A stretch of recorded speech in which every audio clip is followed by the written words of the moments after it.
Da, da, da, da, da, da, da, da, da. Hello, everybody, and welcome to this special edition of the podcast. I'm not Coco. And I'm not Daltz. Aren't you lucky you got for free added value Daltz singing, quote unquote, Oh Canada. Crooning. I think you meant crooning. Crooning. Yes, you're a crooner.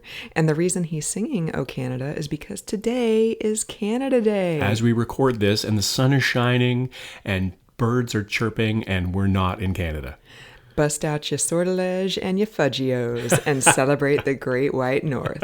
Yeah. And nary during this podcast will we make fun of somebody saying A. A. Right? Right. Right. A. Yeah. Right? Right is the equivalent to A. So we're going to celebrate all things Canadian on this podcast. Where should we start, Coco? Because there's so many cultural places to start. There actually are, and he's not being sarcastic because he's a bona fide Canadian. So he's actually being serious, although you can't tell. Right. So you can never tell if I'm serious. I think we should start with Canadian comedy because there's a lot to celebrate with Canadian comedy. We recently watched Bon Cop, Bad Cop. We actually watched it like 2 years ago, and we did a podcast on it, and then we had technical difficulties, and we didn't release it, and we never got around to re-recording it. Well, I think what happened there was the universe was not ready for that podcast. Right. Well, Bon Cop, Bad Cop is like 15 years old, the original. Bon Cop, Bad Cop 2 is 3 years old. So Bon Cop, Bad Cop is... You know, it's a buddy cop action comedy. Mm-hmm. It's kind of playing off the differences between, you know, the English-speaking, straight-laced, uptight Canadian guy and the shoots from the hip, swearing, more rule-breaking, yeah. you know, European, French-Canadian guy, starring Colin Fiore and Patrick Huard. I'm probably completely butchering the French pronunciation.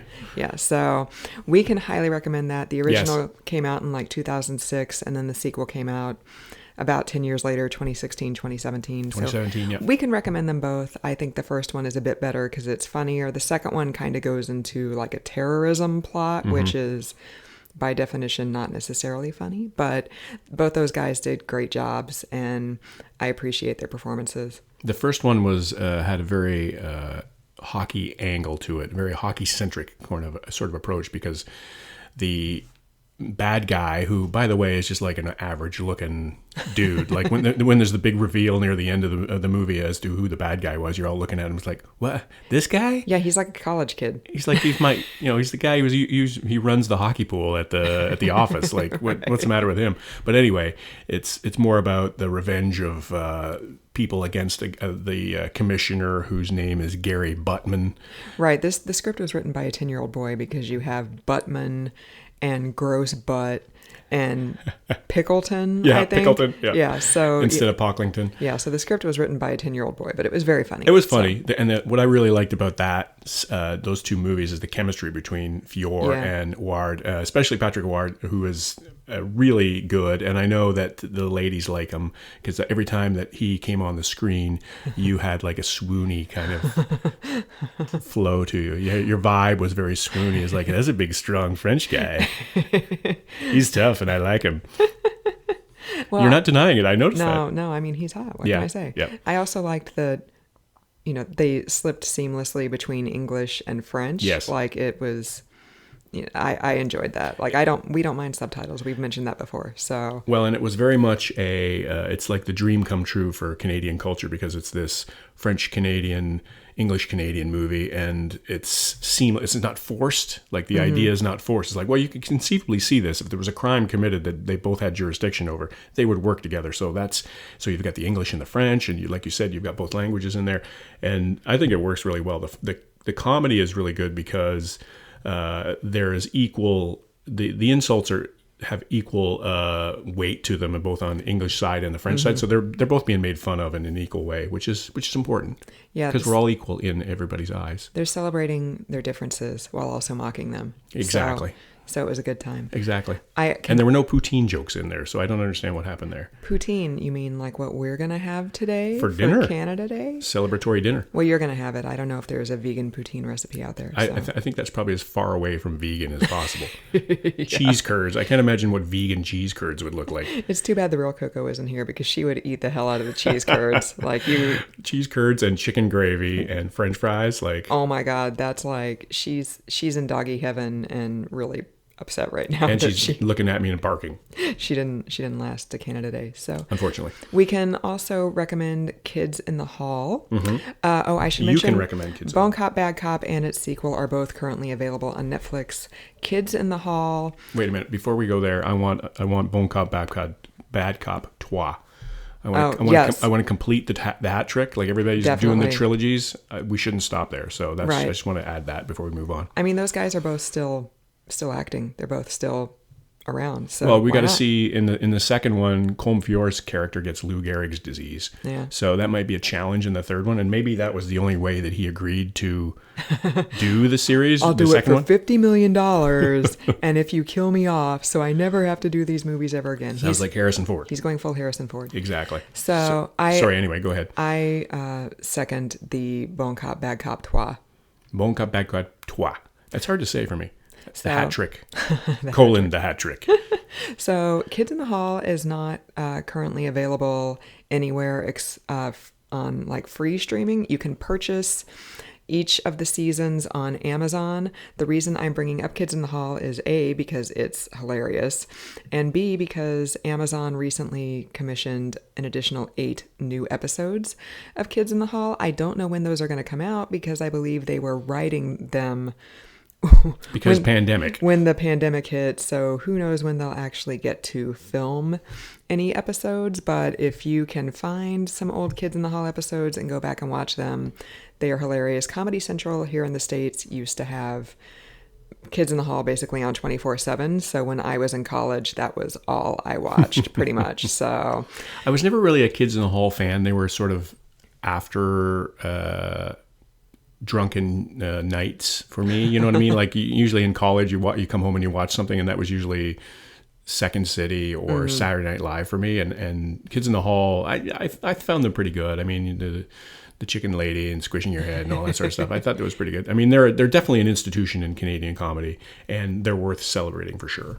30 Helens agree that the Kids in the Hall are hilarious. So, although I should say that I have not seen Kids in the Hall in probably about 15 years. So maybe what I found funny in my late teens and early 20s, maybe today I'd be like, yeah, the chicken lady really wasn't so funny.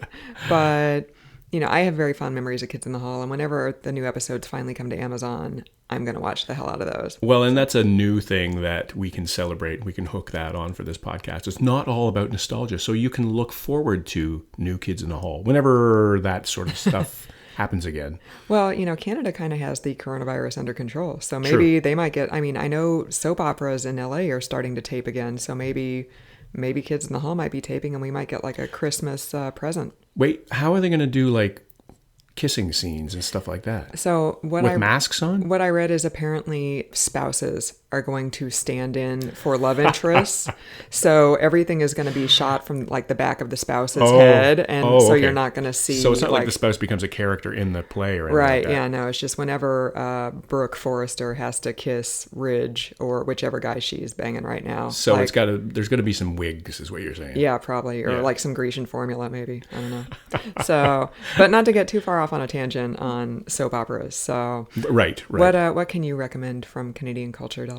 Well, I can recommend many things. I think one of the things that we should talk about is the movies in Canada. You think the comedies would be the thing because Canadians traditionally are very funny. You've got Jim Carrey and Mike Myers and all these guys that are, made a big successful career out of it. The comedies are hard to find in Canada that are actually pretty good. The Bone Cop, Bad Cop, I think would be the exception. Men with Brooms at one time was the leading comedy in Canada, the leading English comedy. It was fine. I mean, Men with Brooms is a story about a Canadian rink that reunites for a dead guy and for curling. And Men with Brooms, obviously, hence the title. We just watched that and I a few days ago. I forced Coco to watch it in preparation for this podcast, and it's fine. I mean, it's almost like a made for TV kind of vibe to it. Definitely. Yeah. It's one of those great productions that has awkward moments in it. Like what the thing is with Canadian movies is like sometimes you'll have like too much of a scene, whereas it will traditionally will have cut at some point and then moved on in the Hollywood sense. But in the Canadian scene, it just kind of stays there, and you're like, why are they doing this extra bit? I mean, the previous bit was fine. So Men with Brooms is sort of the exception because it worked in the theater. It was successful in the theaters. There are not a lot of really great comedies, unfortunately. So the movies that tend to be successful in Canada and well received by the critics are the dramas and the really kind of dark movies. So I'll give you an example. The Sweet Hereafter is one of the most successful movies. I have not seen that, so of this all is all time. you. And, in Canada. And it's a story, it's a Russell Banks book. It's based off a Russell Banks book. And Adam Agoyan directed it, famous director in Canada, does a lot of really good work. And it's this great happy tale about a small town, I believe in British Columbia, or maybe it's supposed to be somewhere and you surmise that it's British Columbia. And then people are happy and it's a small town and they're talking small town things. And then all of a sudden a busload of kids goes into the frozen bay and everybody dies. And then it's a reaction from there as to how the community handles it and the blame and everything like that. So it's one of those, all of a sudden it's really dark. And that's kind of typical of Canadian dramas and Canadian movies. There's a lot of those. So I would say it's hard to find a Canadian movie that you can come out of and you're smiling and you're like, oh, that was nice. Like that's why Bon Cop Bad Cop was such a nice treat for us, because we came out of that and it was like, yeah, that was good. That was good. And it's hard because of The Elephant Next Door, with all the huge American movies that just bulldoze everything in the theaters, that Canadian movies don't really get much of a chance in the theater. That's like a metaphor for life. America just bulldozes, and Canada didn't get much of a chance. Right. Well, it's the famous quote. I think it was Pierre Trudeau said, "When you're a mouse in bed with an elephant, all the elephant has to do is roll over, and you're done." And it's true. Like there's a lot of protections in place. The music in Canada is a very strong music scene. Daltz knows all about the Canadian music scene. But one of the reasons that there is a strong Canadian music scene, and it's a controversial element, but every third song on the radio in Canada has to be by a Canadian artist, and so it's designed to protect the Canadian artist. And some would say, well, if we just let it be based on the merit of the artist, then it would be a lot better, and you wouldn't have Nickelback. And it's like, well, but at the same time, you wouldn't have a lot of independent artists like City and Colour was an artist who started out that I'm a huge fan of, and just released new music. New music within the last 6 months. We were going to go see them on tour, as a matter of fact, when they swung through town, and of course that didn't happen because of the pandemic. Stupid pandemic. Yeah, pandemic sucks. So a great music scene, great and vibrant music scene, and I would recommend City and Colour. And there's a lot of bands out there that are getting their start in Canada that wouldn't get a start in other places because of those protections. So I'm a big fan of that. Yeah, especially U.S. radio and record labels have been known for payola type scandals. So if you're just gonna do underhanded things to get the latest like crummy like Dua Lipa or whatever on the radio, then all you Dua Lipa fans, yeah, exactly, listening to the podcast, or Post Malone, like you gotta protect your own. You gotta look out for number one. And there's all sorts of Canadian artists who have crossed over. So the obvious being Justin Bieber and Grimes, who is now with Elon Musk, who Elon Musk actually went to university in Canada for a time. So there's a Canadian, and his mother is Canadian too, I believe. Yeah. So there's a Canadian connection there. So that you've got the 6 degrees of Canada essentially for every artist somehow, because Ryan Gosling is Canadian, and Ryan Reynolds, and all the Ryans that you could stand. So there's a lot of things worth celebrating in Canadian culture. So give it a chance, people. And you know what? The interesting thing is too is that you can go on to Netflix and you can watch a lot of these shows that are produced and written and directed and take place in Canada. And before Netflix, you would only be able to see them on the CBC or CTV if you were back in Canada. Now you can see these shows wherever you are, wherever you have a Netflix account. So one of the examples is, and I know you haven't seen this, but the comedy Corner Gas, which is this little sitcom that is pretty funny, but it's a little bit hokey, a little bit corny. When you've watched a few episodes, I've been sitting next to you just looking at Facebook and kind of half paying attention, and it seemed kind of funny. It's nice and light. It's not like a laugh a minute, but Yeah, and there's another one that started that's pretty good that the CBC runs. It's called Kim's Convenience. It's a story about I've heard of that. South Korean convenience store owner who moves to Toronto, and they open a convenience store, and it's the trials and tribulations of this family. And it's actually pretty good. I mean, the lead actor who's the owner he has a very affected Korean accent, but he doesn't talk that way in real life. So there's some concern there about the stereotypes being propagated, but It's actually a decent little comedy. Like those little sitcoms in Canada can be done well. There was another one called Little Mosque on the Prairie that was years ago about a Muslim family moving to somewhere in the prairies, I guess Saskatchewan or something like that. And it was well received. So there can be, the CBC can do some good comedies, and you can find those on Netflix if you're so inclined. We should, maybe for your watch list, because my watch list is out of control on Netflix, we should find... With dark British crime comedies, or dramas, I mean. We should find like all the Canadian shows and like put them on your watch list, and then your watch list could just be like overrun with like jingoism and stuff. That's true, and then it'll be like movies like Kevin Bacon, I was going to say. Oh, that'd be awesome. Movies like Kevin Bacon. Canadian Bacon, which I've not seen because I resisted watching that when I was a kid because I was like, this is going to be so stereotypically awful.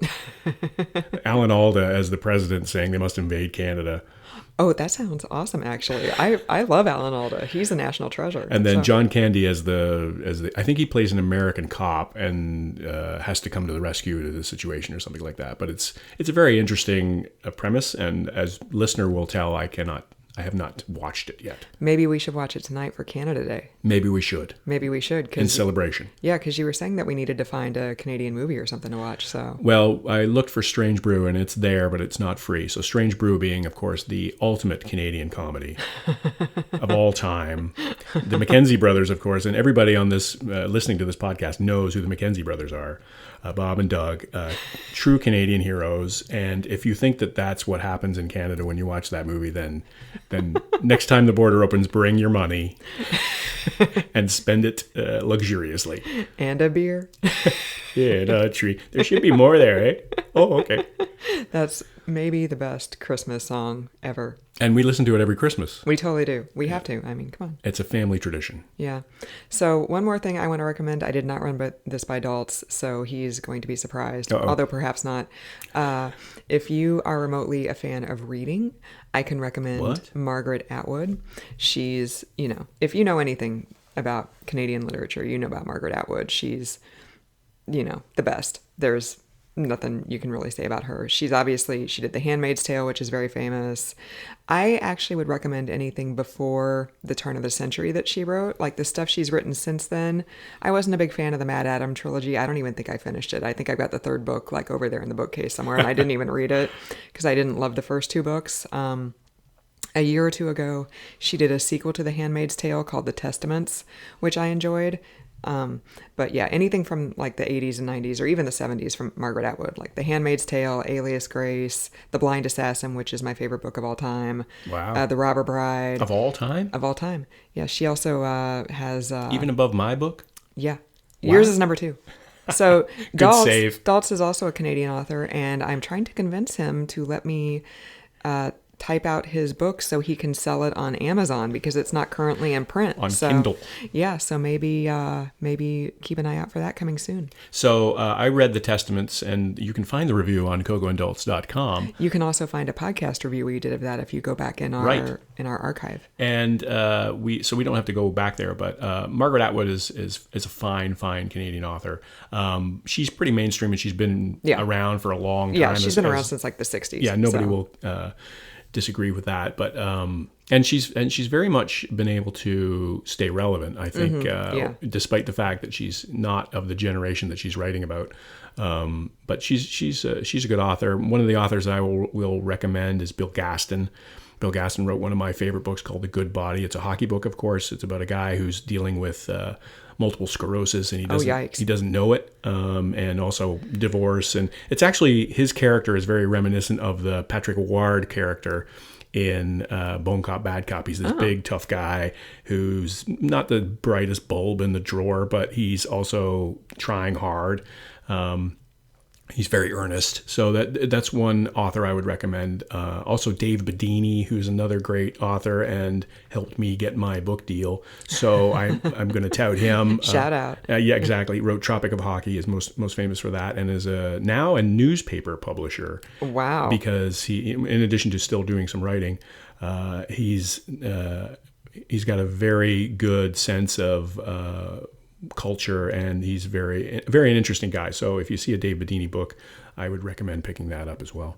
This is a lot of Canadian culture. See, we're going to need more than one podcast. This should be an entire series. The CBC should sponsor us. The CBC totally should. I believe they have a lot of podcasts that they do, so it'd be seamless to slot us into their lineup. I think that we would qualify as Canadian content because I'm Canadian and you have a Canadian shirt on right now. Right. I'm wearing a shirt that says Canada with like a giant maple leaf made out of lots of little maple leaves. So very creative. Yeah, totes. And we have in our home here in small town Connecticut, we have a Canadian flag flying right now. We do. Like a dorm room on the front door because I don't have a flagpole.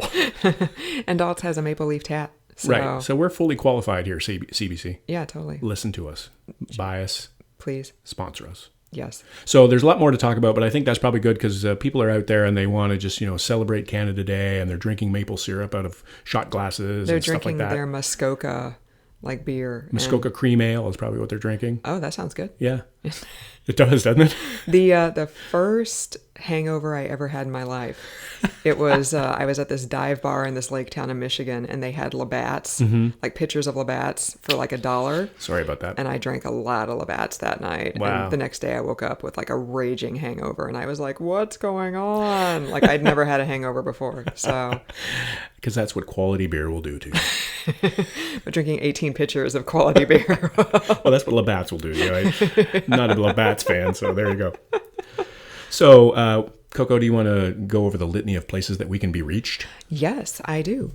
Until the CBC buys us and sponsors us and puts us on their platform. Which is happening. You can find us on Apple Podcasts, Pandora, Spotify, Stitcher, SoundCloud, TuneIn, Google Play, YouTube, and soon to be IMDb.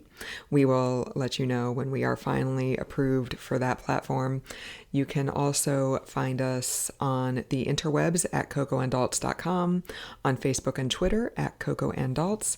And if you want to leave us some feedback, you want to get in touch, you want to say hi, you want to let us know what you thought of today's podcast or what you want us to hear, what you want to hear us talk about in the future, you can email us at cocoandalts@gmail.com.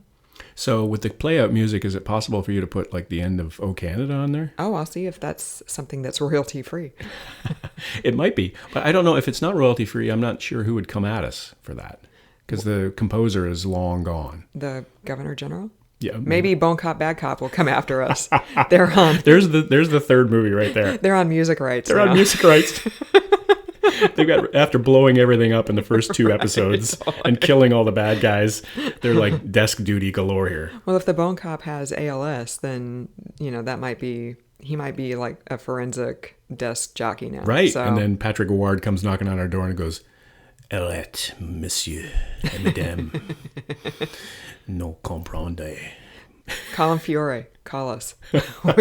We need to make this happen.